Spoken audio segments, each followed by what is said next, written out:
Assalamualaikum warahmatullahi wabarakatuh. Alhamdulillah teman sedulur, malam hari ini saya bikin konten YouTube kembali, masih di perjalanan hidup saya, perjalanan spiritual ataupun lakukan urut saya. Kembali saya bukan ustadz, saya bukan kiai, saya hanya ingin berbagi satu sosial media ini. Untuk teman sedulur yang selalu mampir di konten YouTube saya, agamanya apapun, sukunya apapun, kembali saya doakan panjenengan selalu sehat, bahagia, berlimpah dan panjang umur. Amin. Alhamdulillah. Selamat menunaikan ibadah puasa untuk umat muslim dan untuk teman-teman sahabat muslim yang mungkin tidak berpuasa, belum berpuasa ataupun sudah tidak mampu berpuasa lagi. Kembali saya doakan panjenengan selalu bahagia.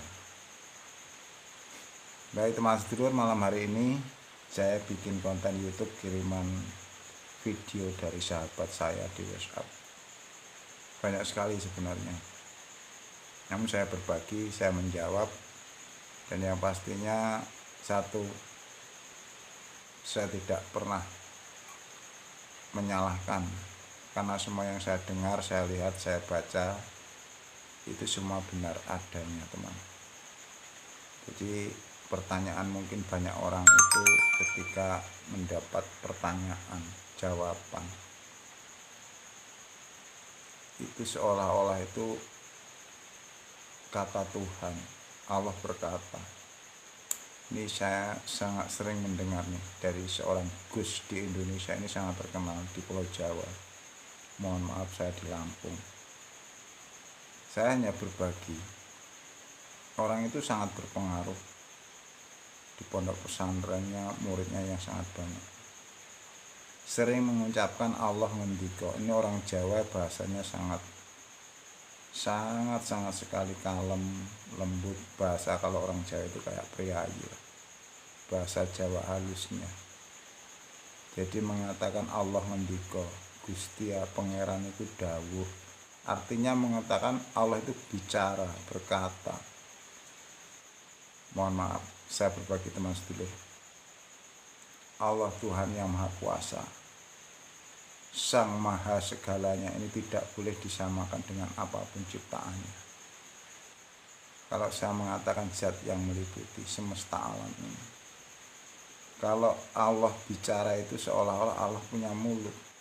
Nanti kalau saya berkata lagi, bertanya kepada orang seperti itu, Allah itu laki-laki atau perempuan? Allah punya kumis enggak? Allah punya jenggot enggak? Itu banyak sekali. Terus kalau bersosok, Allah itu pakaiannya seperti apa?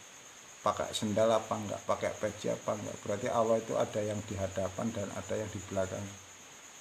Itu banyak sekali orang-orang yang mengucapkan Allah bicara, Allah berkata, Allah ngendika, Allah dawuh. Banyak sekali teman-teman. Hati-hati panjenengan selalu mendengarkan ceramah-ceramah itu. Karena kata-kata ucapan yang dari orang itu direkam oleh pikiran bawah sadar kita, yaitu menjadi sebuah keyakinan. Kalau panjenengan teman sedulur belum paham di situ, banyak sekali pikiran manusia itu diisi oleh orang lain dengan sesuatu yang pastinya menyesatkan, seolah-olah dia sudah menyamakan dengan Tuhan. Jadi tahu Allah itu bilang seperti ini loh, Allah itu berharap kita seperti ini loh. Padahal sudah dikenali semua agama yang pastinya mengajarkan tentang berbuat baik. Karena hukum Allah, hukum Tuhan itu hukum tabur tuai. Siapa menanam kebaikan, dia akan memetiknya. Jadi tidak ada lagi kalimat Allah berkata, Allah bicara. Itu mas dulu saya berbagi.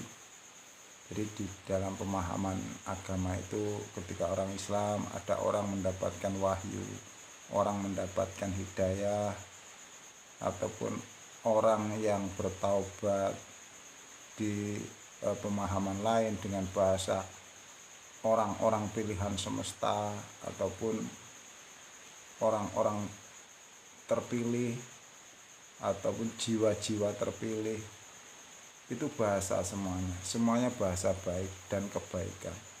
Kalau hal-hal itu saya bisa menerima, cuman hanya satu saja, walaupun itu kiai, ustadz, Gus Habaib, pemuka agama dari agamanya apapun, kalau sudah kerana Allah berkata, Allah bicara, Allah mengatakan bla bla bla, itu pembohong teman sedulur. Itu jelas-jelas itu sok tahu, dan dia dapat dari gurunya, bukunya, hadisnya memang seperti itu. Jangan ikuti hal-hal seperti itu teman sedulur. Jadi Allah yang Maha Kuasa ini tidak pernah bisa ditembus akal pikiran manusia. Jadi yang tidak bisa ditembus akal pikiran manusia itu jangan mau diajari untuk ngakal-ngakali. Nah inilah di Indonesia ini, agama Islam ini banyak orang-orang yang sudah berpengaruh besar, sebutannya, jabatannya itu sudah levelnya luar biasa, tapi banyak menyesatkan tentang memahami Sang Maha Pencipta ini. Renungkan kata-kata saya teman dulu. Benar saya berbagi lillahi ta'ala, ucapan saya ini, apa yang keluar dari mulut saya bertanggung jawab di dunia wal akhirat. Jika panjenengan ingin selamat, jangan pernah menyekutukan Tuhan dengan apapun ciptaannya, apalagi menyekutukan Tuhan dengan diri kita. Jadi Allah itu seperti pikiran kita. Allah itu maha baik. Ini ada ustadz yang dikirim dari saya. Ini ustadz dari daerah Pekanbaru atau Sumatera ini. Terkenal sekali, ceramahnya sampai melotot-melotot, urat-urat di lehernya sampai keluar, bicaranya lantang, keras sekali, dengan sering mengatakan, barang siapa bacaan sholatnya seperti ini, maka tidak akan diterima. Siapa yang membaca Al-Fatihahnya ini tidak Masya Allah. Jangan pernah panjenengan ikut-ikutan orang-orang seperti itu, karena diterima tidaknya amal manusia itu sangat rahasia. Dan sekali lagi saya berbagi, Allah itu maha menerima apapun ritual ibadahmu, diterima. Tidak ada yang menolak. Yang menolak itu manusia. Allah itu maha baik, maha menerima. Terserah Allah mau menerima dengan apapun.